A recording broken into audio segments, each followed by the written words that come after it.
Hey guys, tonight we're stepping into the wind-whipped world of Viking hygiene, or more specifically, Viking hair. You're standing in a muddy settlement nestled deep in a fjord, surrounded by pine smoke, brine, and a general sense of damp woolen fish. Overhead, gulls scream at each other. Beneath your feet, the ground is a churn of straw ash, and something suspiciously slick. All around you are men and women who look like they've stepped straight off a metal album cover. Long braids, streaked beards, wind-chapped cheeks, and yet somehow, not as filthy as you expected, until you look closer. That long hair, it's got tangles. The beards, a little crusted at the edges. There's grease, not just battle shine, but honest-to-goodness scalp oil building a tiny civilization under someone's fringe. You probably wouldn't last a day in this world, not just because of the cold, or the mead with a suspicious chunk floating in it, but because of the sheer commitment required to look this casually rugged. Viking hair might seem wild, but underneath the windswept layers was a deliberate aesthetic and a surprising amount of effort. So, before you get comfortable, take a moment to like the video and subscribe, but only if you genuinely enjoy what I do here. And let me know in the comments where you're listening from and what time it is there. Now, dim the lights, maybe turn on a fan for that soft background hum, and let's ease into tonight's journey together. You begin by trudging past a row of turf-roofed homes.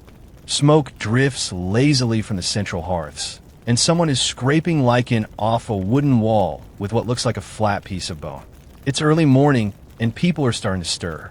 A woman steps out, yawning, her hair coiled in a tight braid that's unraveling at the edge. She's clearly slept in it, but it's functional, neat, and deliberate. Hair in Viking society wasn't just a matter of looking nice. It was a social signal. Long hair, especially for men, suggested strength, status, and youth. The longer and thicker your locks, the more virile and capable you were perceived to be. Men with high status often wore their hair shoulder length or longer, and many styled it back with bands of leather or simple pins. Short hair was acceptable for warriors, yes, but often reserved for the lower ranks or those trying not to get grabbed in close combat. Women's hair, on the other hand, was often worn long and intricately braided, sometimes wound up beneath a headcloth or pinned with metal fasteners. Unmarried women let their hair flow more freely, while married women were expected to keep it tucked up. You can tell who's married in the village just by how tightly their hair is pinned. This isn't just a domestic fashion. It's a public declaration, like a Norse version of a wedding ring, but more painful if it snags. The children? Oh, they're running wild. Their hair is loose, patchy, often unevenly cut by impatient hands. One boy races by with a sheep's tooth on a string, swinging it like a flail. His hair is matted with last night's porridge. Hygiene isn't top priority at age 5, or apparently 10, and yet, even amid the wind, smoke, and rough living, there's a constant background ritual of grooming. You spot it in small gestures. A man pulling a comb from his belt and absently picking through his beard as he talks. A woman tugging loose strand from her braid while scolding her daughter. Grooming isn't a luxury, it's maintenance, a kind of cultural choreography. Still, the raw elements aren't kind to Viking hair.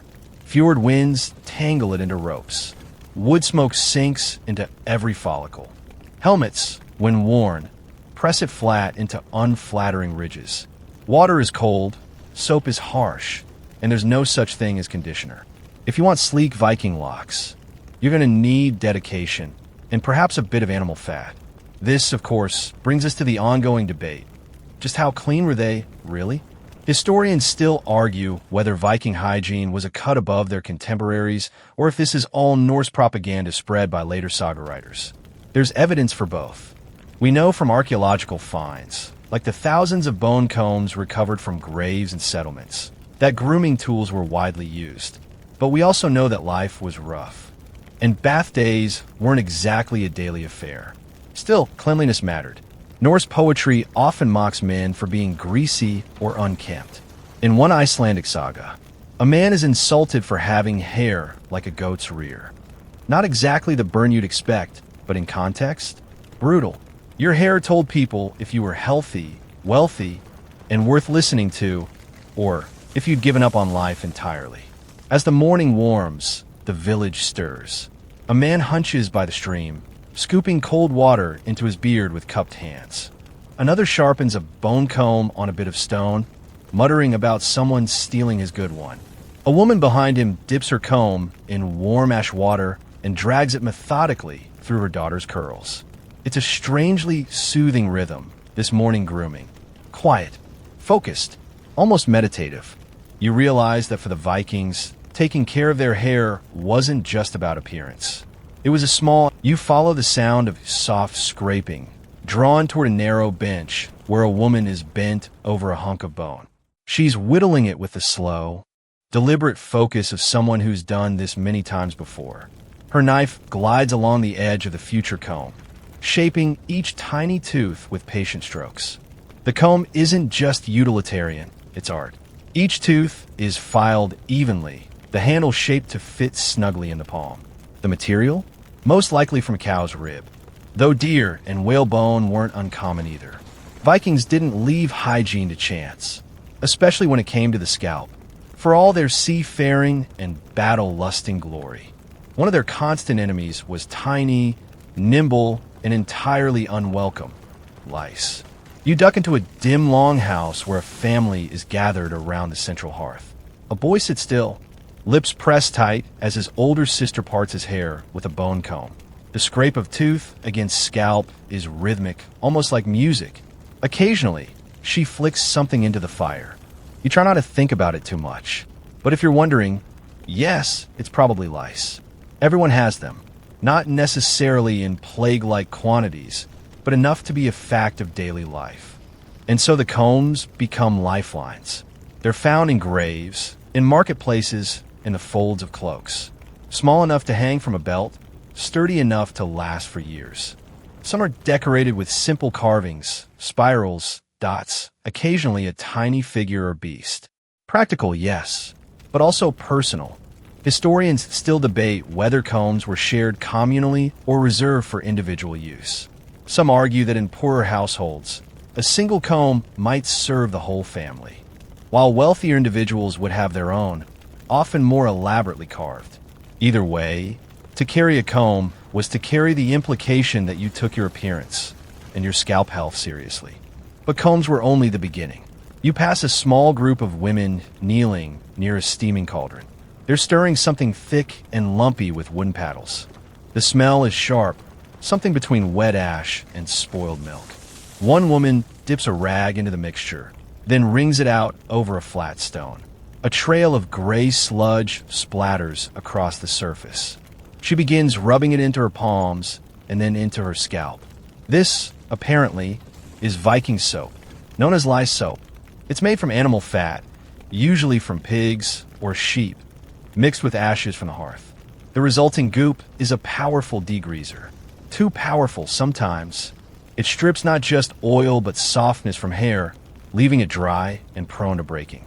Still, in a world where grease could build up like a second helmet, it was better than nothing. You try to imagine rubbing pig fat ash onto your scalp before a long day of fishing or raiding. Not exactly spa day, but for Vikings, this was basic hygiene, like brushing your teeth or changing your socks. And considering they had no shampoo, no conditioner, no detangler sprays with cheerful cartoon mascots, it worked surprisingly well.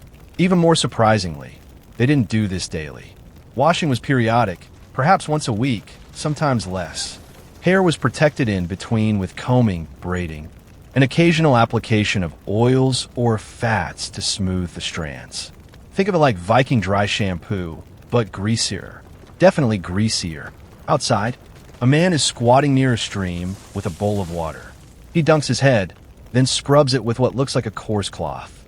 No soap here, just cold water and sheer will.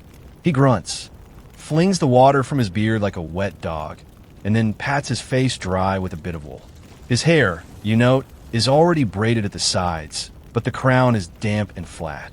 He'll redo it soon. Appearance matters. Vikings weren't just warriors or traders. They were also human beings with reputations to maintain.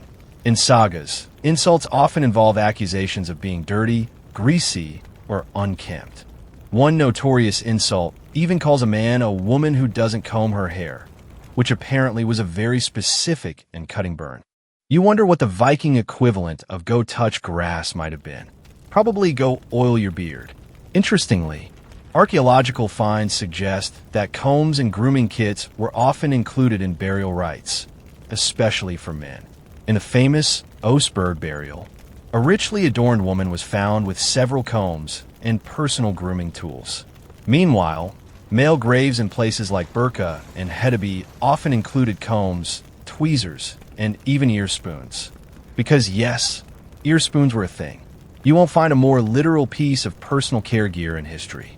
They're tiny scoops designed to clean out earwax, usually made of bronze or iron, and often carried on a string or a ring along with other grooming tools. You sit near the hearth and run your fingers along a discarded comb. Its teeth are smooth from use, stained faintly at the base. You wonder whose head it used to pass through, what braids it detangled, what lice it scraped away, what campfires its owner sat beside.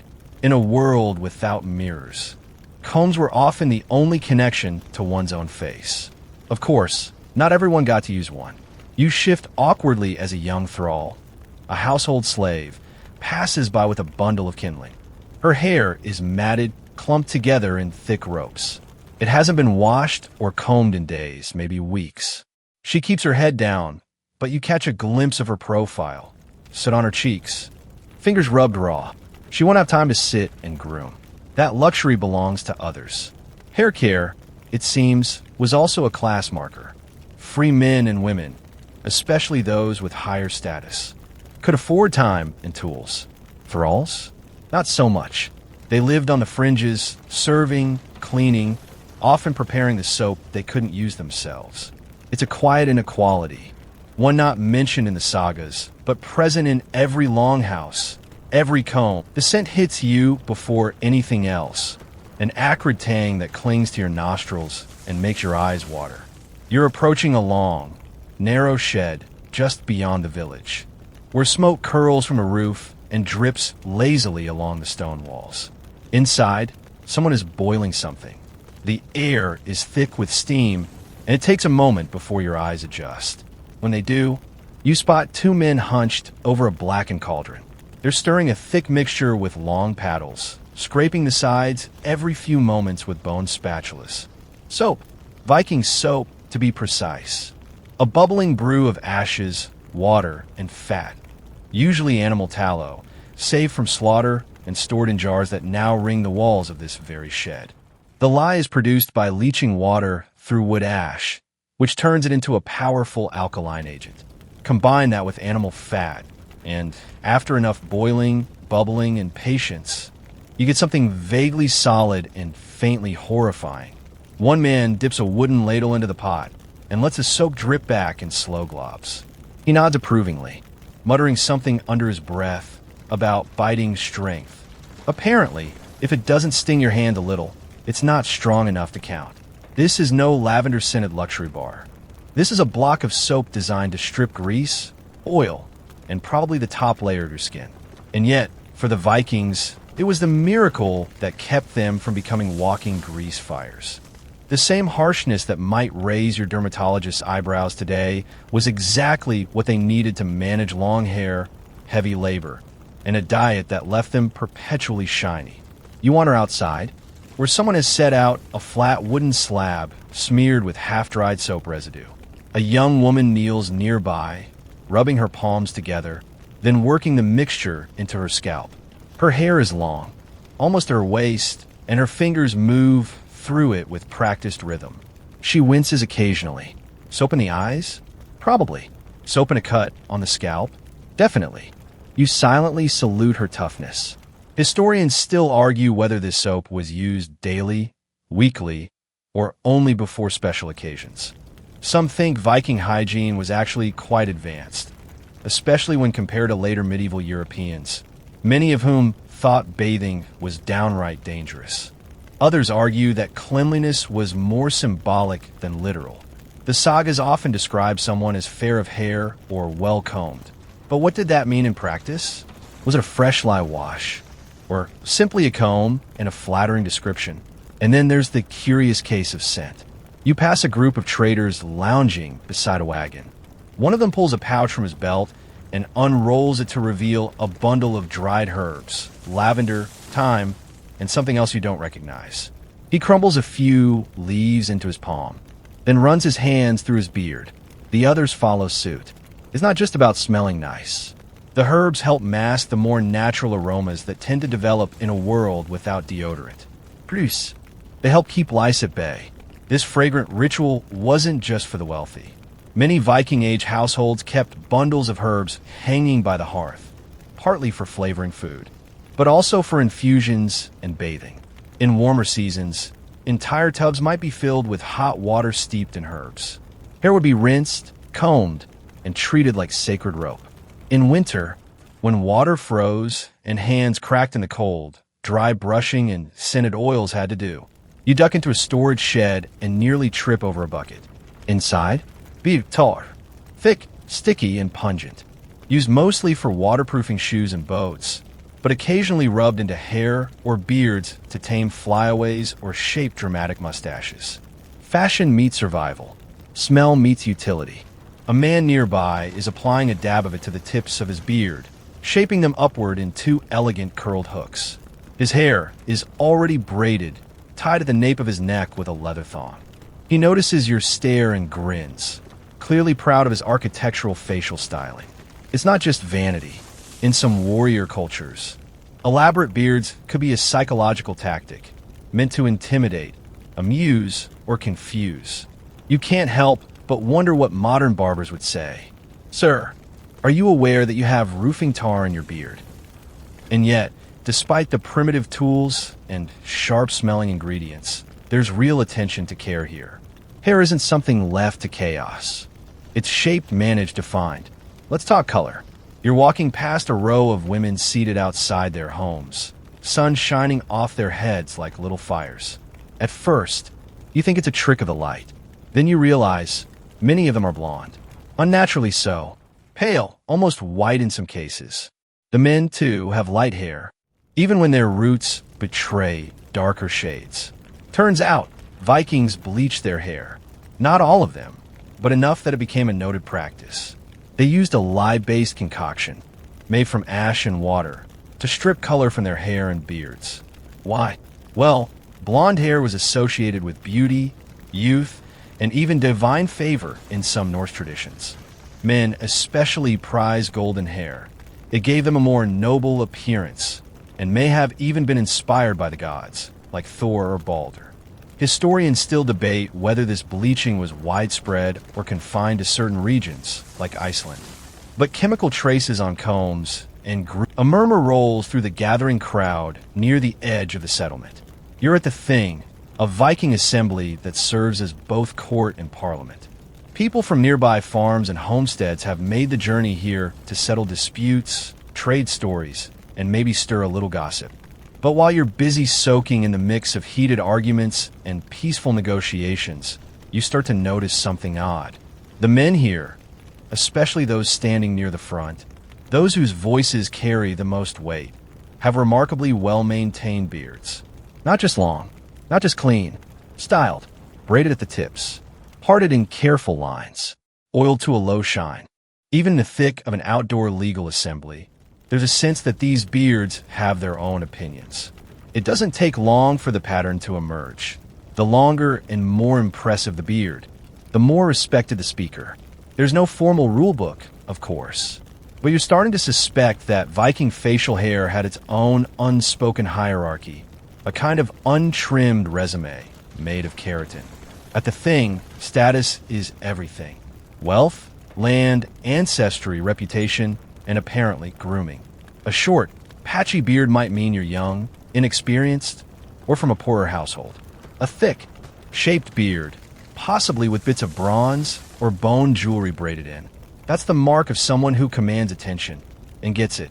One elder, standing to deliver judgment in a land dispute, has a beard so long it rests on his chest like a second cloak. It's separated into 3 thick ropes, each bound with a different colored thread. He doesn't raise his voice. He doesn't have to. His beard speaks volumes before he says a word. Historians still argue whether Viking society codified this kind of visual hierarchy or if it evolved informally over time. There's no surviving Viking beard law per se, but saga after saga ties hair and beard appearance to masculine identity and status. One saga even details how a man is publicly mocked for having a stunted beard like a boy, prompting him to take drastic measures to reclaim his honor. You win slightly. It's never just about the hair. You drift closer to a group of younger men, clearly not yet elders, but old enough to be striving toward it. They're grooming one another's beards with small combs and dabs of what smells like seal oil. There's laughter, a few jabs, but the seriousness of their task still hums beneath the surface. This is social grooming, but with an eye on the future. One day, they'll be the ones standing in front, speaking for their kin, their villages. Their beards will pave the way. It's not just about length either. Shape matters. Is it evenly braided? Is the tip split like a serpent's tongue? Does it hang straight or curve upward in aggressive angles? These details send signals of personality, of rank, of regional style. Much like clothing or tattoos, a man's beard can hint at where he's from, what he values, and how he expects to be treated. Of course, not everyone gets to grow one. You spot a clean-shaven face among the crowd. A man in his late 20s, tall and broad-shouldered, but without so much as a mustache. Heads turn when he passes, not in mockery, but in curiosity. He keeps his chin high, but you can see the tension in his jaw. Later, over ale, someone tells you he shaved it off himself after a personal loss. Some men did that in mourning or as a way of signaling transformation, a kind of emotional reboot. Others shaved beards as punishment, voluntarily or otherwise. There are tales of duels ending with the loser being forcibly shaved, his pride taken hair by hair. Harsh, yes, but in this world, identity clings tightly to the strands on your face. Still, the beard isn't just decoration or social armor. It's also politics. You hear murmurs of disputes where beard pulling escalated into full-blown family feuds. Insulting a man's beard, calling it dirty, weak, uneven, wasn't just petty. It was fighting words, like accusing someone of cowardice, or worse, poor hygiene. You pass a stone where a man sits meditating, or maybe just napping, with his beard tucked carefully inside his tunic. He's protecting it from the dust and wind. You wonder how long it took to grow. A decade? 2? Do they count beard growth the way we count birthdays? Around the edge of the gathering, you see young boys imitating their fathers. One ties a bit of fur to his chin and walks stiffly, trying to look important. Another paints lines on his face and scolds the sheep in legalese. It's ridiculous and adorable, but also revealing. Even from an early age, Viking children understood. To speak with authority, you needed the beard to match. There's a moment during the gathering when a particularly shaggy man rises to defend himself against an accusation. His beard, though impressive in volume, is wild, unbraided, uncombed, tangled like storm-tossed seaweed. He gestures wildly. He raises his voice, but people begin to shift uncomfortably. He's clearly not in control of his argument or his appearance. The judgment leans against him. You realize this wasn't just fashion, it was order. To groom your beard was to show mastery of self. To braid, it was to weave your will into form. To let it snarl and spread was to risk being seen as unruly, chaotic, maybe even dangerous. Women, too, took note. As you eavesdrop on a group of women under a canvas awning, you catch snippets of gossip that would rival any modern cafe. Too oily. Didn't comb it. Looks like a goat chewed it and gave up. You smile. Even in a world of honor and axes, public opinion still bites hardest when whispered behind your back. A younger woman glances toward the sun. A pale sun rises over the edge of the fjord, casting long streaks of gold across a cluster of sleeping houses. Roosters crow somewhere in the distance, and as the village stirs into life, you find yourself once again drawn to the daily rituals that unfold like quiet choreography, braiding, binding, bleaching. But this morning, something unusual catches your eye. A group of young men are sitting near a wooden trough filled with cloudy water, hunched forward as one of them applies something from a small clay bowl to his hair. It's white and pasty, like chalk mixed with mud. He's rubbing it through his scalp with a grimace, the others laughing and teasing him while they wait their turn. "What is that?" you murmur. Someone nearby answers, "Wood ash and goat urine." Ah, of course. Welcome to the world of intentional Viking blonding. This was no accident of genetics.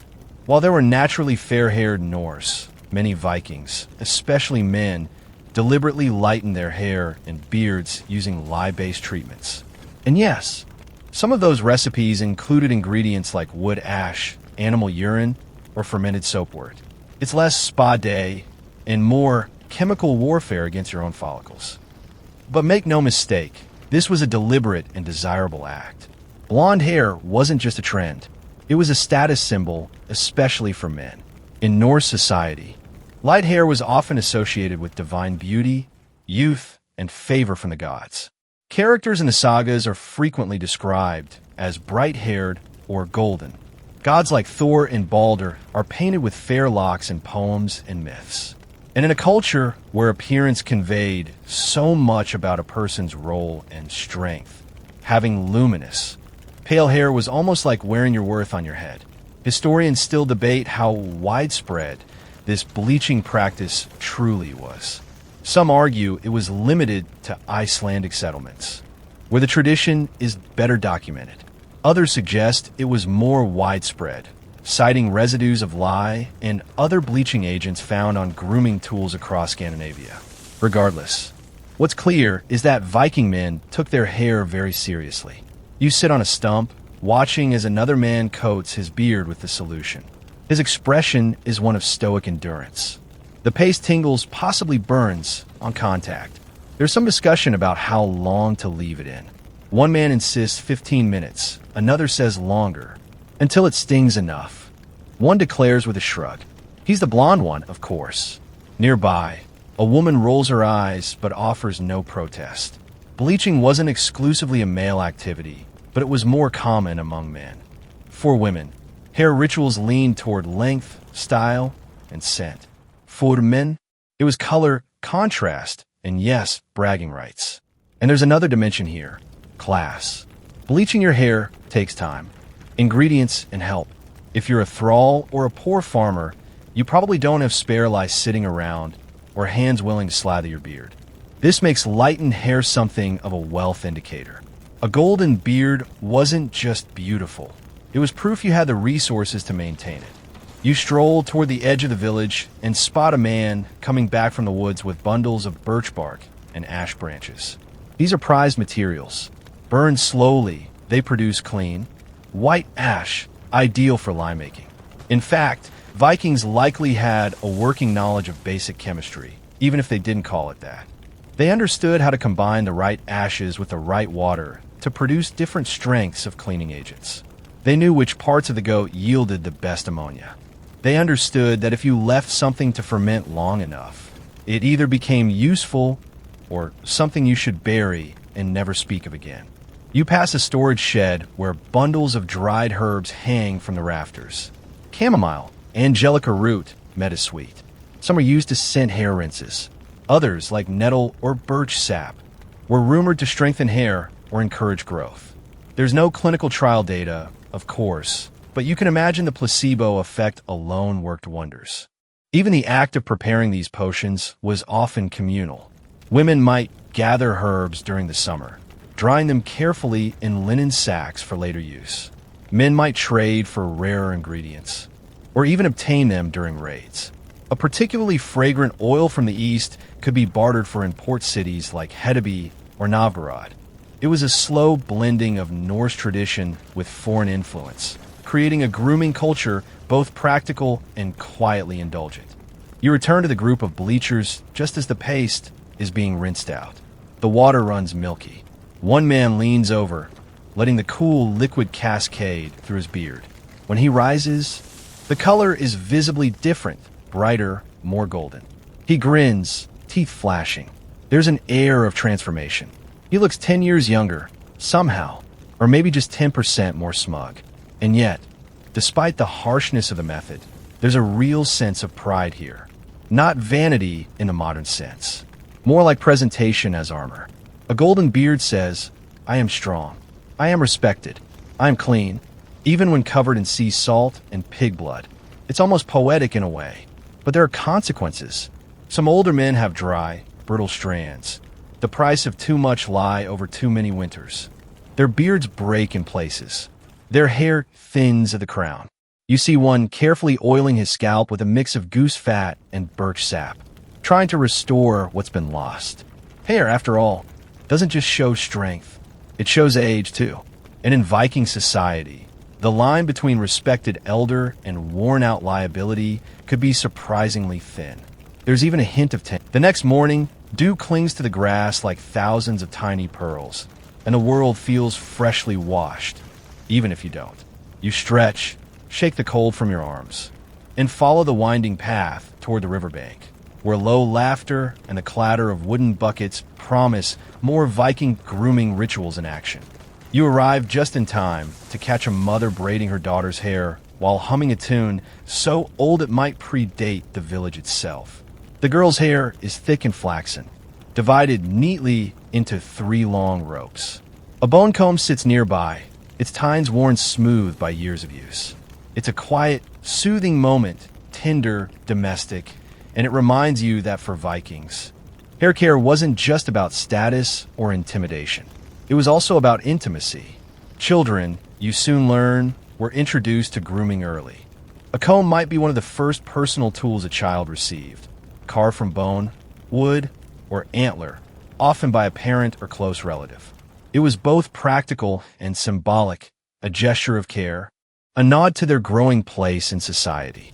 To comb a child's hair was to teach them that even in a rough world, order and self-respect mattered.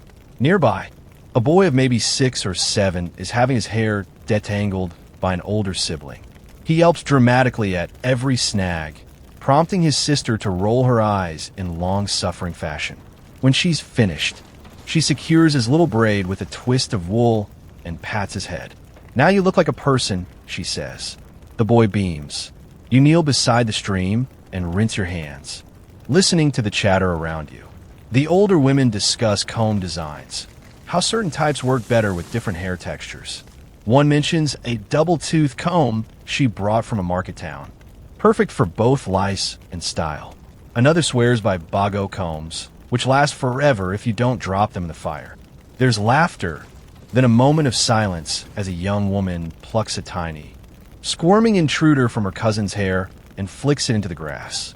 Yes, they were, as you probably guessed, an unavoidable part of life. Vikings didn't live in sterile environments. Between fur-lined cloaks, shared sleeping spaces, and livestock wandering through homes, it's no wonder lice thrived. But rather than surrender to the itch, the Norse took up arms. Tiny, carved, efficient arms. Combs were their primary weapons. And these weren't the flimsy plastic things you toss in a drawer today. Viking combs were intricate, beautiful objects, often engraved and inlaid, and custom fitted to a person's hand. Some were foldable. Others had built-in cases or belts for easy carrying. A well-made comb could be a symbol of love, a sign of wealth, or a precious heirloom.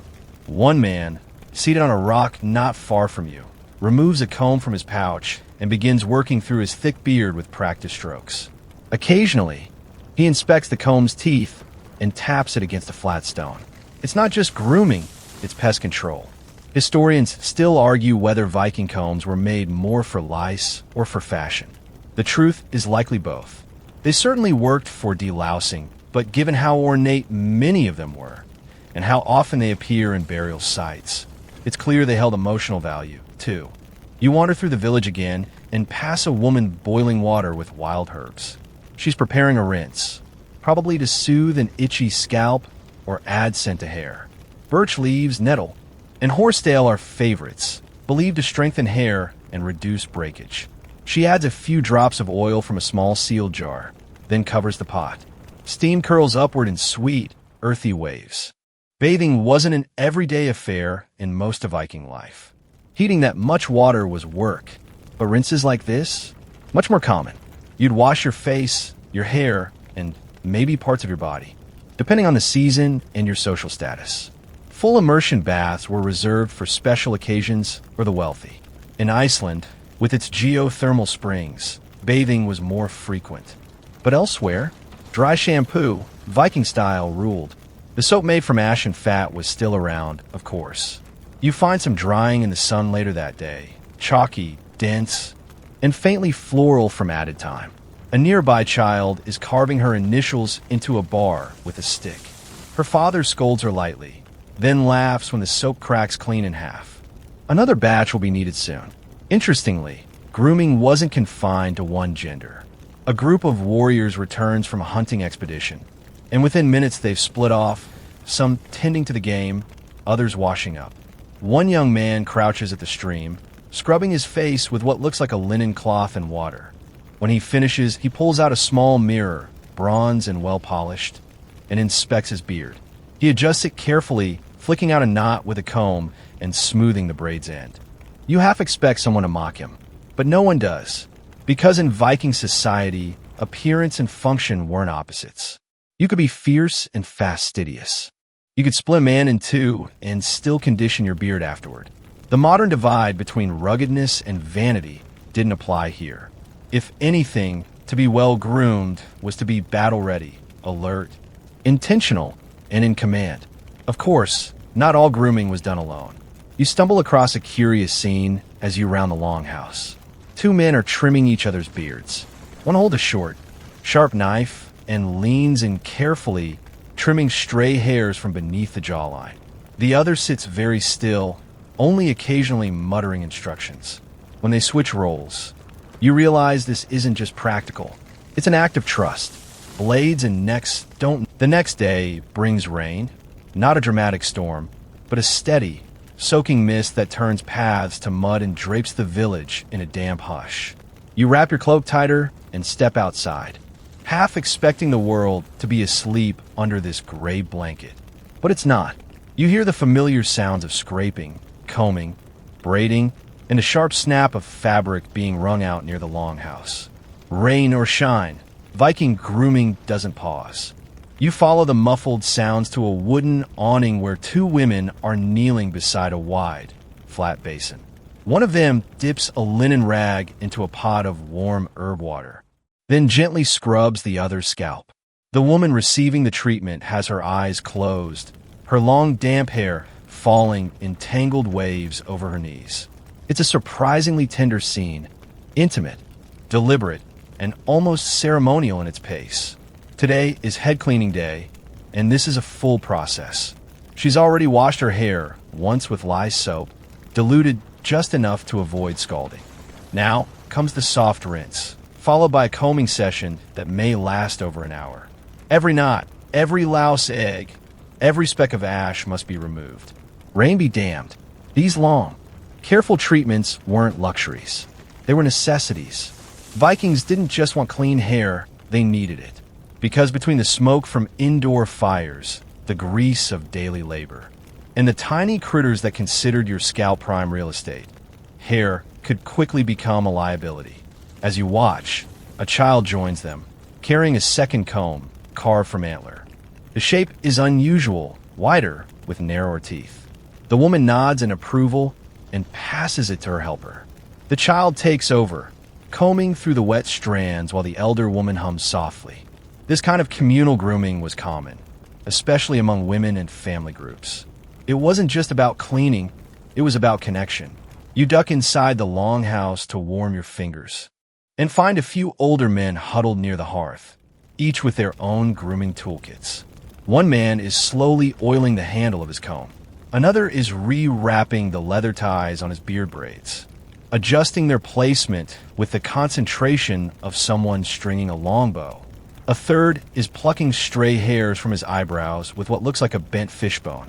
He catches your stare, smirks, and says, "Even Odin blinked once in a while."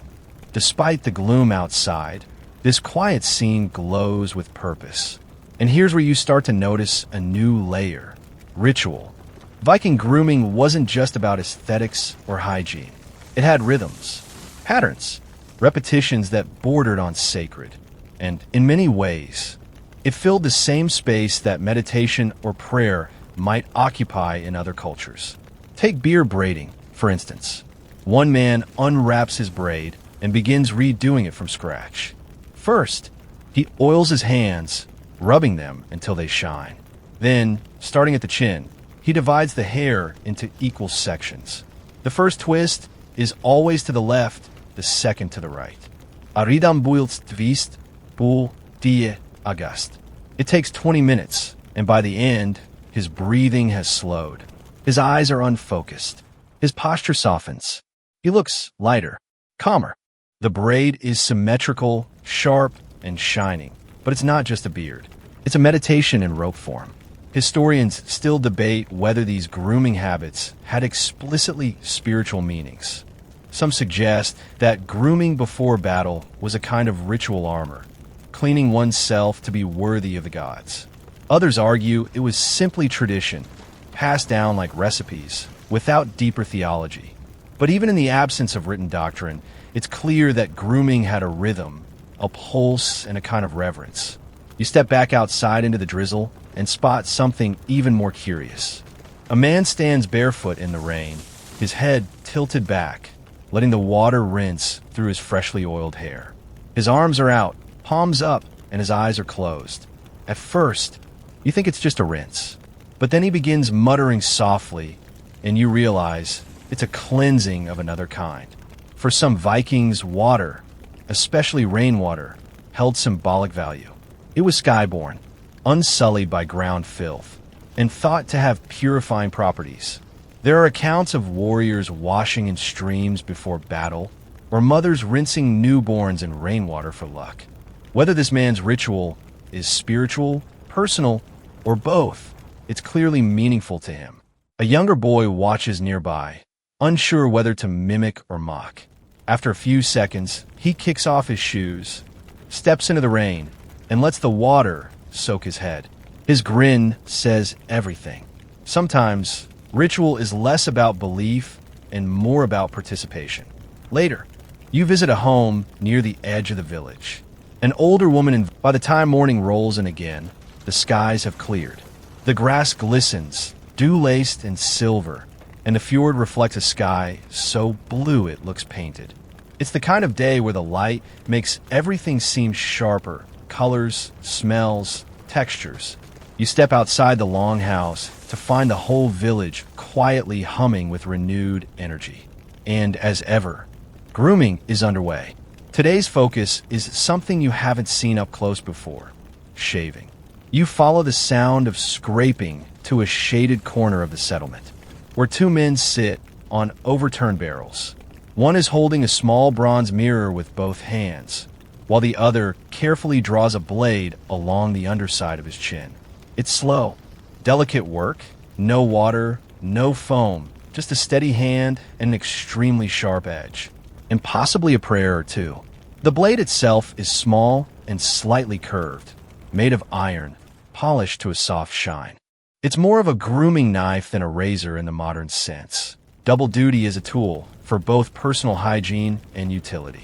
Vikings didn't have separate kits for different kinds of cutting. If it sliced pork yesterday, it might shave your cheeks today. Hygiene standards were relative. But make no mistake, shaving was important, especially for certain social occasions. Not all Vikings wore full beards all the time. In fact, archaeological findings and textual references suggest a wide range of grooming styles, from clean-shaven cheeks with long mustaches to goatees, forked beards, and even completely bare chins paired with long hair. And much like their braids and bleach, these styles carried meaning. A clean-shaven face might signal youth, naval service, or a formal event, like a wedding, a negotiation, or a gathering with foreign dignitaries. A man might shave before speaking at the thing, the Viking assembly, as a mark of respectability. Even within raiding parties, those traveling to foreign lands often adjusted their appearance, a diplomatic edge to their otherwise brutal toolkit. You crouch nearby and watch the two men swap roles. The one who was shaving now holds the mirror, and his friend begins trimming around his ears. There's an almost sacred stillness to the moment. Not a word is spoken, just blade, breath, and breeze. It makes you think, how did Vikings learn this? There are no salons, no tutorial scrolls, no traveling barbers or soap commercials. And yet, these men clearly knew what they were doing. The likely answer? Apprenticeship by observation. Boys learned from fathers, brothers, uncles by watching, imitating, failing, and trying again. Just as they learned to carve wood or row a boat. They learned to wield a blade across skin without bloodletting. A nearby boy, no older than 12, sits watching with wide eyes and folded arms.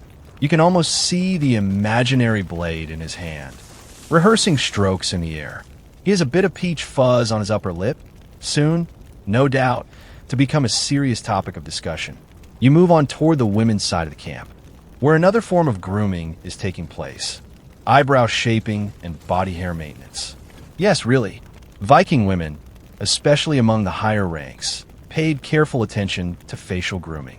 While modern razors didn't exist, small tweezers, made of bronze, bone, or even gilded silver, have been found in graves across Scandinavia. These were often part of grooming kits carried in small pouches or hung from brooches, along with ear picks, nail cleaners, and miniature combs. The Viking personal hygiene toolkit was as advanced as anything seen in ancient Rome or Egypt. You see a young woman kneeling beside her sister, gently plucking hairs from her brow while murmuring encouragements. There are winces, of course, but also giggles. Grooming, in this context, feels as much about bonding as beauty. The precision, the trust, the comfort of another person's hands. Nearby, a woman is preparing a paste made of crushed seeds and animal fat, possibly to remove underarm hair. Not all Norse communities practice this, but some texts and artifacts suggest that hair removal was part of elite female grooming in certain regions, especially among those who had contact with Byzantine or Eastern cultures. Trade routes didn't just carry spices and silk, they carried ideas about beauty. Historians still argue whether this was widespread or just the influence of a few rich households trying to emulate foreign customs. What's certain is that Vikings were not the unkempt brutes you might expect from modern pop culture. In fact, Arab travelers like Ahmad ibn Fadlan were struck by how much Vikings valued cleanliness, commenting, with some surprise, on their daily grooming routines and their obsession with appearance. You walk down to the water's edge, where three women are rinsing their hair in the river shallows. One is using a soapstone basin with lime mixed from birch ash. Another has a linen. The morning fog clings to the village like a woolen shawl, thick and slow to lift. You stir beneath your cloak and catch the faint scent of juniper smoke and damp earth. The village stirs with you. Doors creak open, feet slap against packed soil, and somewhere, a low hum of morning chatter begins to build. But today, as you rise and wander the muddy lanes, you notice something different. There's a certain buzz in the air. People aren't just grooming, they're preparing. You follow a cluster of boys toward the water's edge and realize, today is market day. That means traders from other villages, sometimes even from distant shores, will arrive. Skins, spices, metalwork, glass beads, and stories will all be exchanged. But long before the goods come out, the hair must be immaculate. Because appearances today, they're currency. You watch as one teenage boy crouches near the river, brushing his teeth with a chewed birch twig while trying to comb his hair into something more ambitious than its usual scruff. He's failing, but he's determined. Beside him, his older sister is fixing the back of her braid, twisting a strand of blue-dyed wool and tucking the end into a brooch. She sees your glance, shrugs, and says, "The 4-in-1's like color." By the time you reach the center of the village, the place is alive with activity. Grooming, here, is no longer the quiet ritual of ordinary days. It's performance. You see a warrior adjusting the intricate patterns shaved into the sides of his scalp, a style that reveals just enough skin to hint at past battles, while leaving enough hair on top to look styled. Intentional. He dabs a bit of animal fat behind his ears, probably scented, though from this distance it's hard to tell. Another man rubs chalk into his hair, lightening it for contrast against his dark beard. Makes the eyes stand out, he says to no one in particular. Historians still argue whether these bleach blonde Viking stereotypes were universal or more regional, but evidence shows that lightening agents, lye-based soaps, wood ash, even chalk dust, were widely used. Some believe it was a form of lice control. Others argue it was aesthetic. Either way, it became a cultural signature, especially among men looking to stand out during trade or courtship. And today, standing out matters. One woman, perhaps a merchant's wife, is seated on a stool outside her home. Two other women working in tandem on her elaborate hairstyle. Thin strands are wound into concentric loops, pinned with copper wire and threaded with amber beads. It's not a style for everyday wear. It's a display piece, a signal we're not savages. We have taste. We can trade silk for silk. You make your way closer to the harbor and spot a new kind of grooming tool. A mirror made of polished glass. Not native, obviously. This came from far off, maybe Francia, maybe the Byzantine Empire. A trader holds it up for his wife as she adjusts the fine comb lines in her part. Don't squint, he teases. It creases your whole face. Nearby, a teenage girl applies kohl around her eyes, using a bone stick dipped in a small pot. The kohl is thick, almost muddy, made from soot and oil, possibly imported or traded. It makes her blue eyes stand out fiercely beneath her golden fringe. A finishing touch. She smooths her hair behind her ears with what looks like fish oil. It glistens in the morning sun. This may be the first time you notice it so clearly. Viking grooming wasn't just internal. It was global. These weren't isolated villagers huddled in wool cloaks and ignorance. These are people engaged in commerce, culture, and influence. And their hairstyles, their beards, their perfumes, their oils and beads and tweezers, all part of a visual vocabulary they used to communicate status, readiness, wealth, and intent. Even their tools told stories. As you pass a trader arranging his wares on a cart, you see his grooming kit, a bone-handled comb carved with small animal motifs, a gilded tweezer set hanging from a leather thong, and a flat round case that opens to reveal a black powder, probably more coal, or maybe a drying agent made of... The market is over. The paths are quiet again.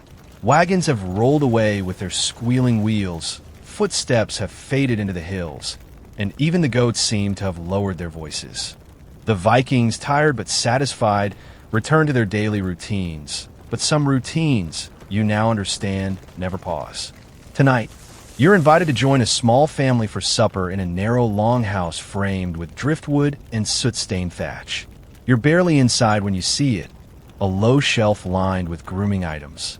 Not valuables, just daily tools arranged with care. 2 combs, a small pot of what smells like goose fat and crushed herbs, a blunt knife for trimming, and a piece of polished bronze that doubles as a mirror, although the reflection is cloudy. While dinner simmers over the hearth, some kind of fish stew thick with leeks, 2 of the children are already brushing their hair. One does it methodically in long, slow strokes. The other counts each stroke aloud like it's a game. Their mother, seated behind them, hums and oils her own fingers in preparation to braid. You settle onto a stool and take in the rhythm of it. Brush, braid, wipe. The crackle of wood, the low smell of smoke and herbs, the faint giggle of a child catching a snarl and yelping in protest. And you realize that tonight, grooming isn't about trade or visitors or even cleanliness. It's about restoration. This is where hair becomes memory. The act of braiding after a long day isn't just functional, it's symbolic. A way of smoothing down not just strands, but the frayed threads of the day itself. The woman gestures for you to sit beside her, offering a small comb. You take it slightly clumsily and begin to mirror her movements. She watches your fingers with faint amusement. Not like that, she says, gently rotating your wrist. Let the comb feel the scalp. She's not teaching you how to groom. She's teaching you how to care. Across the fire, her husband trims the ends of his mustache with a small knife. He does it in silence, eyes half-lidded, And when he's done, he checks the alignment with 2 fingers and a glance at his reflection in a bowl of water. It's not vanity, it's control. And after a full day of weather, trade, noise, and movement, there's comfort in reclaiming a few inches of self. As the stew is ladled into wooden bowls, the grooming continues. A young boy runs his fingers through his hair with exaggerated drama, clearly trying to mimic the warriors he saw earlier at the market. His sister laughs and flips a braid at him. It hits him square in the face, which only increases his resolve. He grabs a handful of his own hair and starts twisting it around his fingers, trying to make it stay. It doesn't. Yet, their father leans over and helps, folding the boy's unruly locks into something resembling a knot. Not quite a braid, not quite a mess, something in between. The boy beams. And just like that, you see it again. Identity formed through ritual. Historians sometimes dismiss Viking grooming as minor, domestic, or even frivolous. But if you've ever watched a tired man sculpt his beard into the same shape he wore at his wedding, or seen a mother teach her daughter how to section hair evenly, you know better. This is culture, living, breathing, passed hand to hand. After dinner, the family begins winding down. The older daughter oils her hands and works a little fat into the ends of her braid. Her fingers move slowly, almost reverently. You ask her why. She shrugs. It helps it stay through the night, she says. Then, after a pause, and the smell reminds me of my grandmother. There is again, hair as memory. The fire dies lower, and shadows rise in the rafters. Someone throws on another log, and the scent of juniper sap fills the space. It's comforting, soft. You find your own fingers moving without thinking, adjusting the part in your hair, smoothing the edges with your palms. What began as observation has become instinct. Outside, you can still hear the faint sounds of grooming in other homes. A snip of shears, the rasp of a dull knife. A child saying, "Hold still," followed by laughter. The whole village is winding down not with chores, but with reconnection. You step outside into the cool evening and see a young couple sitting beneath a tree. The woman is slowly unbraiding the man's hair, combing it out with a wide-toothed antler comb. He sits still, eyes closed, a slight smile on his lips. The combing isn't just untangling, it's unwinding his day, his thoughts, his restlessness. In a culture where battles are real and winters are long, a moment like this is both rare and precious. You think back on everything you've seen so far. The bleached warriors, the bead-threaded merchants, the ceremonial beard trimming, the laughing children, and it hits you. Hair is time. A way of counting, keeping, remembering. The braid you wore to the harvest last year. The strand your sister twisted around a bead before she married. The bit you cut off after a fever to signal you survived. Even in silence, hair speaks. And Vikings? They listened. Some scholars still debate how uniform these traditions really were. Did every region pluck eyebrows? Was beard oil used inland as well? Dawn breaks slower now. As you wake, the light outside is soft and golden, filtering through the smoke hole in gentle bands. You sit up and realize something feels different. The village is quiet, not in the sleepy hush of early morning, but in the way people go quiet before something important. There's movement, but it's measured, intentional. A kind of hush hovers over the place. You ask the woman preparing breakfast what's happening. She doesn't look up from her pan of oats. "It's the naming day," she says. And with those 2 words, everything clicks into place. Today, a newborn in the village will be formally named, brought before the hearth, recognized by the elders, and introduced to the gods and the world alike. It's not a legal ritual exactly, but it's a deeply symbolic one.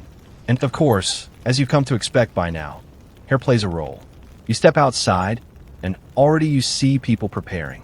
A mother is oiling her toddler's hair, smoothing it with practiced hands. An older man stands with his daughter, helping her tighten her twin braids. Not a lock is out of place. Even the dogs seem brushed. But it's inside the longhouse of the newborn's family that the real preparations are underway. You enter quietly and find the mother seated near the fire. Her hair freshly cleaned and twisted into a ceremonial crown braid. Her fingers are slightly red, washed too many times this morning already. The baby, swaddled and dozing, rests in a shallow wooden bowl. Not a crib, but a kind of naming cradle, carved with animal motifs and bound with dyed leather cords. A young girl crouches beside them, gently preparing something that looks like a hair-cutting knife? Indeed, because today, the baby's first lock of hair will be cut. It's a symbolic gesture, the earliest grooming. Not all Viking children had hair at birth, of course, but even a soft fuzz could be ritually snipped. In some regions, a father might keep that lock in a pouch or bury it under the threshold. In others, it would be burned with an offering. It's the first act of defining the child's physical self, claiming them as part of the human world.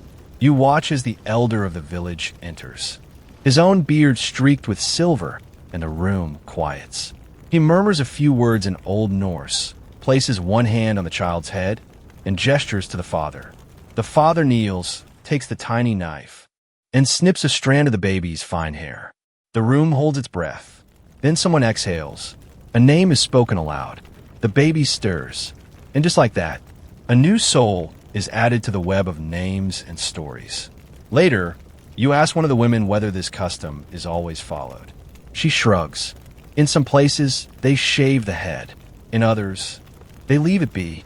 But always, we honor the hair. Even from the beginning. It makes sense. In a culture where grooming is daily, deliberate, and deeply symbolic, the very first act of personhood is also about hair. You wander through the village afterward, noticing how many people have done something different with their appearance today. A warrior has fastened a new bone pin into his beard. A teenage girl has added an extra twist to her braid. A grandmother's gray hair is wrapped in a crimson cloth, a color you haven't seen her wear before. Events like this don't just mark moments in time. They invite transformation. Hair is how you show you were there. You pause near the river, where a group of women are rinsing out dye pots. Today's shades lean warmer. Reds, coppers, soft browns. You ask one of them how they color their hair. She opens a pouch and shows you. Dried onion skins, madder root. Iron filings soaked in vinegar. All natural, all local. She says the dyes don't always take. Depends on the hair, on the water, on the mood of the gods, maybe. Historians still argue whether Viking hair dyeing was common or limited to festivals. Some believe red hair was particularly revered, either for its fiery association or its rarity. Others think these were just personal tastes.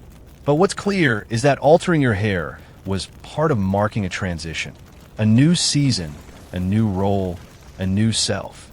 Later that afternoon, you meet an older woman by the drying racks. Her hair is silver white, worn long and loose. She's weaving strips of cloth into a ceremonial sash, and she beckons you over. "You want to know what this is?" she asks. You nod. "It's my hair sash," she says, lifting the corner. You realize the cloth isn't just fabric. It's interwoven with strands of her own hair. Long, gray, and strong. When my daughter married, I cut a braid and stitched it in. When my husband died, I added more. It's memory. She doesn't say it like it's a big deal. Just a fact. Like saying she mended a shirt. But the weight of it hits you like thunder. This woman has been stitching herself into her garments for decades. You ask if others do this. Some, she says. Not all. It's not required. The next morning, you wake to the sound of metal scraping softly against metal. Not swords. Not armor. Something quieter, more domestic, more precise. You sit up, still blinking away sleep, and discover a man seated just outside the doorway, sharpening a long, thin knife. But he's not preparing for war. He's preparing for a haircut.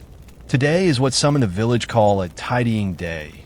Not a festival, not a market, not a naming ceremony, but something quieter. A day when, after long weeks of muddy chores and chaotic wind, people set aside time to trim, tidy, and recenter themselves. And in Viking culture, that almost always meant hair. You join the others by the fire pit, where several families are gathering. A small group of children are already seated on fur-lined stools, each waiting their turn to have their hair trimmed. It's not a punishment or a task. It's more like a treat. One girl kicks her feet excitedly as her father combs through her thick, straw-colored curls. You watch the tools being laid out. Antler combs of various widths, bone-handled scissors, small curved knives, and even a tiny pot of salve made from lard and spruce needles, used to soothe skin after a particularly close shave. A woman walks by, carrying a bucket of warm water steeped with birch leaves. The scent trails behind her like something green and clean.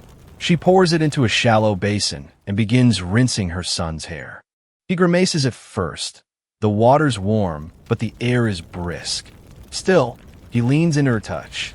His trust is total. The intimacy of these moments surprises you. You've seen warriors oil their beards for intimidation. Merchants braid their hair to impress. But here, in the soft rhythm of trimming and rinsing, you find something else. Care as continuity. A mother trims her daughter's fringe and tucks the ends into a small pouch. A father twists his son's hair into a fresh knot, murmuring stories of when he wore the same style as a boy.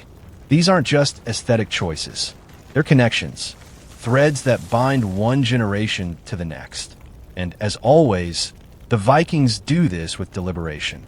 One man sits alone, carefully trimming the split ends from his beard with a tiny curved blade. He uses no mirror, just touch. You ask him how he knows where to cut. He smiles. It's like mending rope, he says. You feel the weakness, then you strengthen it. Some historians have speculated whether the Vikings' devotion to grooming was purely about appearance or hygiene. The answer, as you've now seen firsthand, is more complex. It's about restoration and control in a world where both are often in short supply. You walk to the edge of the clearing where a girl is sitting quietly, brushing her own hair. Each stroke is slow, meditative. She's not styling it, not even tying it back, just brushing. You ask her why. She shrugs. I had a bad dream. This helps. And you understand, instantly. The repetition, the sound, the familiar pull against the scalp. For centuries, humans have used grooming as a way to regain equilibrium. You think of modern rituals, combing after a long day, shaving before a job interview, washing your face after crying. The tools change. The impulse doesn't. Across the square, a different kind of grooming is happening. Two young men are preparing for a coming-of-age trial. You don't know the details, but you see the signs. New tunics, polished boots, and most notably, their hair has been freshly shaven at the sides and tightly braided at the top. An intentional, almost militant look. One of the elders steps forward to inspect their appearance, tugging gently on a braid, checking the lines of their part. He nods once. No words exchanged. Approval granted. It's a quiet but potent rite. To enter the next phase of life, they must first be transformed, and hair is the first thing to change. Later that afternoon, you sit with an older woman weaving wool. Her hair is white, cropped close to her head. You ask if she's ever grown it long. She smiles. Long ago. But when my youngest son died, I cut it short. It was too heavy. You don't ask more. You don't need to. You've learned that for Vikings, cutting one's hair wasn't always a style choice. It could mark grief, rebirth, or even resistance. Some sagas mention characters shaving their heads to mourn. Others describe warriors cutting their beards before battle as a way of symbolically shedding fear. Hair was never just hair. It was language, quiet, tactile, and deeply personal. Even the tools mattered. One boy shows you his grooming set. By now, you don't flinch when someone offers you a comb. You take it gladly, palm its weight, admire the fine antler teeth worn smooth by generations of fingers and scalps. The tool feels familiar. So does the gesture. And that's fitting, because today, you're invited somewhere special. It's still early, dew clinging to the grass and rooftops. The world quiet except for the distant bleat of a goat. A young woman motions for you to follow her down a path that winds away from the village and into a clearing beyond the tree line. You walk in silence, your boots soft on the moss, until at last you arrive at what appears to be a small circle of stones. A shrine? Agrave? She kneels and begins brushing her hair. There's no mirror, no audience. Just the rhythm of the strokes and the wind through the trees. You watch in reverent silence, as she unbinds a lock of hair, twists it around twig, and presses it into the earth. You don't ask. You don't need to. The gesture is clear. She's offering it. Later, over a slow morning meal, someone explains, this is a quiet tradition, not spoken of loudly, sometimes personal, sometimes spiritual, a way of honoring those who came before, or marking a promise to oneself or the gods. Hair left in sacred places, a fragment of the self, humbly given. You've heard the phrase before, hair holds memory. But here, it seems to hold intention, too. The old woman who explains it gestures to her own hair, a long silver braid tucked neatly beneath a scarf. When I'm married, she says, I offered a strand for strength. When I birthed my third child, another. And when he died, I gave one more for courage.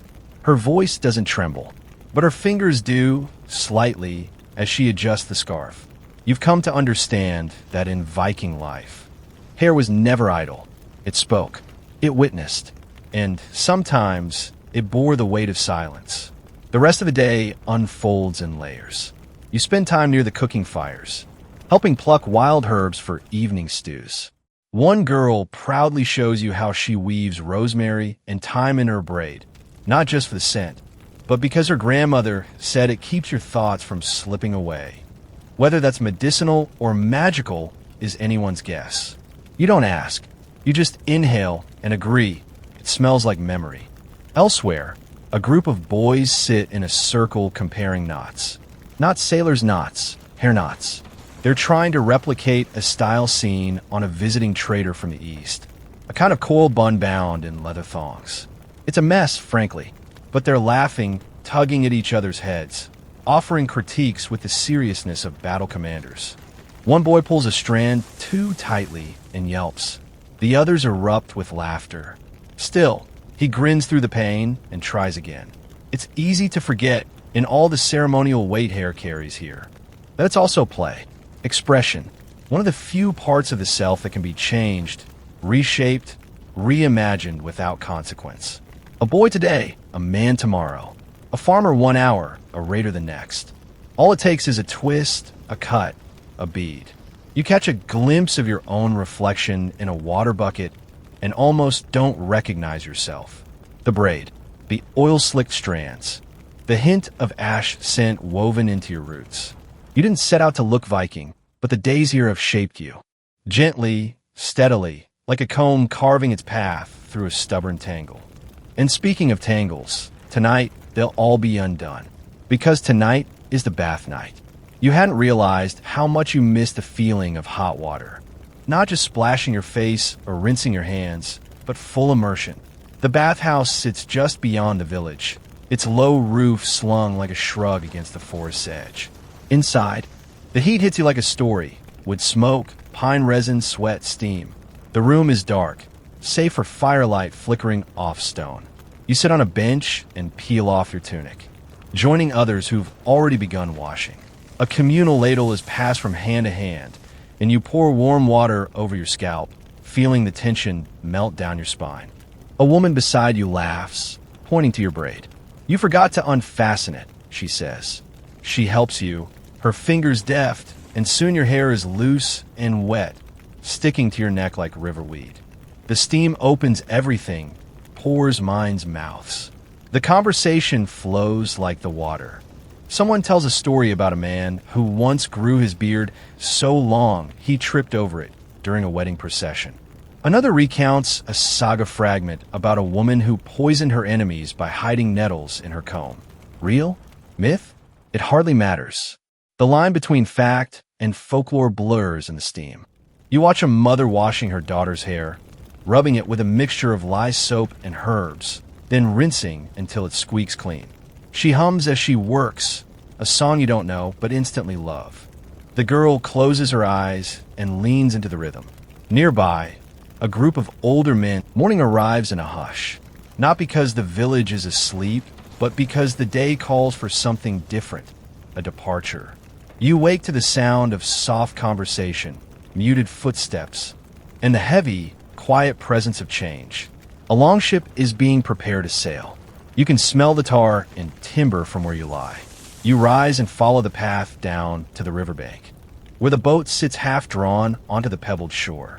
Men and women move around it efficiently, loading provisions, checking rigging, lashing barrels into place. But what draws your attention isn't the ship. It's the group gathered just beside it, seated in a ring. Every one of them is brushing or combing their hair. At first, it strikes you as odd. A voyage demande attention.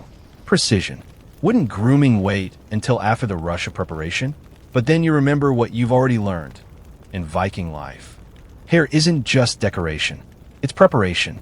One of the travelers, a tall, sinewy woman with a streak of silver at her temple, is braiding her hair tightly against her scalp. The style is practical, low maintenance for the sea, but there's a ceremony to her movements. Each section is twisted deliberately. Each pass through the comb is slow, as though she's weaving her intentions into every strand. Nearby, a father trims his teenage son's beard with a curved blade. Neither speaks. There's no need. The closeness, the tension, the slight frown of focus on the boy's face as he's made presentable for his first journey. It says more than words ever could. You step a bit closer and notice something else, the farewell braids. These aren't everyday plaits or simple knots. They're symbolic, tied differently, sometimes with red thread, sometimes woven into a complex coil at the back of the head. They're meant to hold through wind, salt, and time, to mark that this person is between worlds, not fully gone, not quite returned. A woman finishes braiding her partner's hair and presses her forehead to his. When it comes loose, she says softly, "Come home." It's not metaphor. It's memory tied in hair. You sit by a group of elders watching from a nearby bench, wrapped in cloaks and silent as stones. One of them leans toward you. "The sea takes many things," she says, "so we send something to follow." She gestures to a small leather pouch tied around her neck. "Hair for my husband. Before his last sail. I wear it still." You ask if this is common. "Oh, not everyone," she replies. "Some keep it, some burn it, some tie it in a boat rigging or bury in the yard. But always, something is left behind. That's the heart of it," you realize. Viking grooming, at its core, is never just about looking a certain way. It's about marking your place before battle, before marriage, before death, before voyage. Hair is the line between what you carry and what you let go. As a ship prepares to launch, the crew stands for a blessing.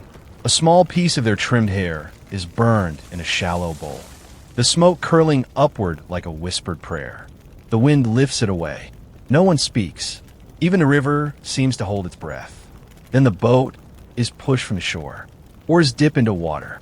The figures aboard grow smaller. And still on the shore, a few remain seated, fingers tangled in hair, holding on just a little longer. Back in the village, the tone is quieter. No feasts, no shouting children, just small chores, quiet conversations. A woman tends to a comb cracked along the handle, repairing it with a strip of sinew. A man oils a brush made from horsehair and wood, smoothing it with care as though it were a living thing. And here's a surprise.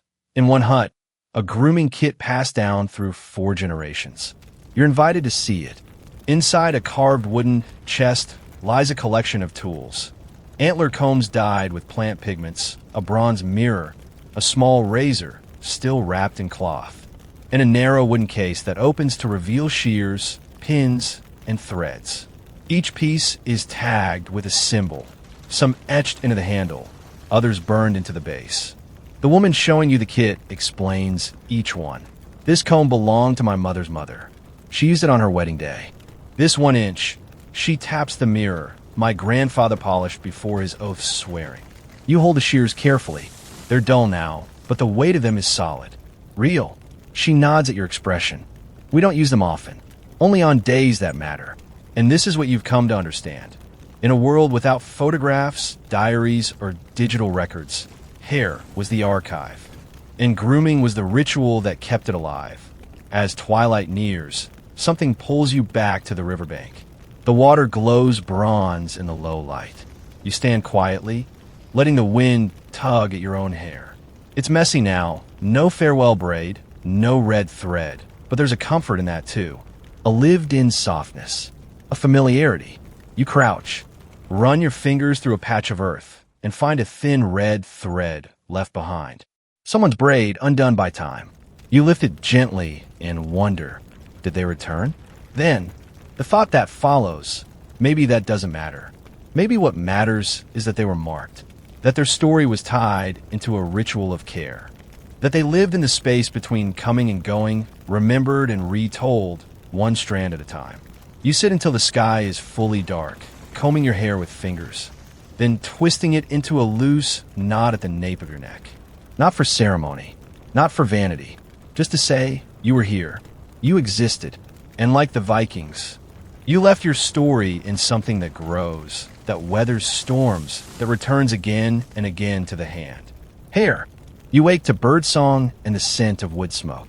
Today is your last day in the village, though no one says it aloud. The wind carries a softness, a kind of hush, as though even nature knows it's time for something to end. But endings here are gentle things like hair growing out, slowly changing, never quite severed. As you walk through the village, you notice something subtle but powerful. Everyone's hair has shifted. The girl who used to wear her fringe short now sports 2 braids curled behind her ears. The trader who once kept his beard tightly oiled has let it go wild, softening into something more weathered and free. Even the children's hair has grown since you arrived, more tangled, more alive. Hair, you now understand, is the village's calendar, not marked by numbered days, but by growth and change. A mother trims her daughter's locks and says, "It's nearly harvest." A man strokes the end of his beard and mutters, "Time for snow soon." No hourglasses, no sundials, just follicles doing their quiet work. You walk by the home of the elderly woman who once told you about offering hair in sacred places. She waves you in and offers you a seat near the hearth. On her lap lies a bundle of linen, and when she unwraps it, you see her memory braid, a thick coil made from the hair of her children, her siblings, her younger self. "I used to think I'd burn it when I died," she says, not sadly. "But now I think I'll give it to the river. Let it drift, carry us back and forth." You ask if it was hard collecting it. She smiles. "No, you don't take it all at once. Just a strand here, a curl there. Hair finds you. It tells you when it's ready to go." You leave her home deeply moved, feeling the quiet weight of what it means to live in a world where even your split ends are sacred. Outside, a boy runs by wearing a carved bone comb as a necklace. It's not just fashion, it's identity. A mark that he is old enough to care for himself, to comb his own hair in the morning, to prepare for the rituals of adulthood. You remember how foreign all of this seemed at first. How strange to think of hair as anything more than an accessory. But now you see it for what it is, a map of a life. And like all good maps, it carries detours, scribbles, erasures, and new lines drawn in strange directions. You pass the training yard, where 2 young warriors are sparring. Their hair is tied high, out of the way. A third sits watching, carefully undoing the braid of his friend's fallen ponytail and re-braiding it without mockery. It's not vanity, it's honor. Even warriors need to look sharp, especially warriors.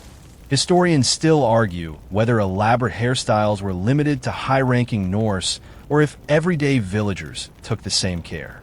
But here, among the living, you know the truth. Everyone participates, because grooming isn't luxury. It's structure, it's stability. You head toward the edge of the village, where the grass gives way to stone and sand.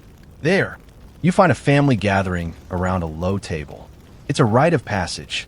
The youngest daughter is about to receive her first ceremonial braid. Aunts and cousins take turns combing her hair, oiling it with a mixture of tallow and juniper. They laugh, tease her about sitting still, but the mood carries reverence. When her hair is finally coiled into its finished shape, a bead is slipped onto the end, etched with her name rune. She looks taller somehow, changed, as though the braid has anchored her in a new chapter. You ask her how it feels. She grins, like my head is telling the truth now. That stays with you. Later that evening, there's a small feast, not loud, not formal. Just shared bread, smoked fish, and mead passed between hands. The fire crackles gently. You sit among villagers whose names you've come to know, whose grooming rituals you've watched and learned. The woman with rosemary tucked behind her ear. The boy with sea-knotted braids. The elder who oils his beard before telling stories. As the stars gather above, a girl taps your shoulder and hands you something wrapped in wool. You open it slowly. Inside, a comb carved from ash wood, the teeth sanded smooth, your initials scratched faintly on the back in runes. A gift. You look up, stunned. She shrugs, smiling. Now you won't forget us. But you already know you couldn't, even if you tried. Because you'll carry this place in every brushstroke, every time you tie your hair back, every time you notice a strand fall to the floor and pause before sweeping it away. When the time comes to leave, no one walks you out. That's the way here. Goodbyes are private. You braid your hair once more before stepping into the dark. An act that now feels like armor, ritual, and farewell all at once. Your boots crunch softly along the path. The wind tugs at loose strands. You pass the clearing where hair was once buried, the stream where hair was washed, the hearts where oil warmed between fingertips. And all of it, every snip, every twist, every knot, lives in you now. In the modern world, people say hair grows back, that it's disposable, meaningless. But here, you've learned something far deeper. Hair is what stays when the rest changes. It records the battles fought quietly, the memories tucked behind ears, the dreams whispered into braids, the griefs laid into combs.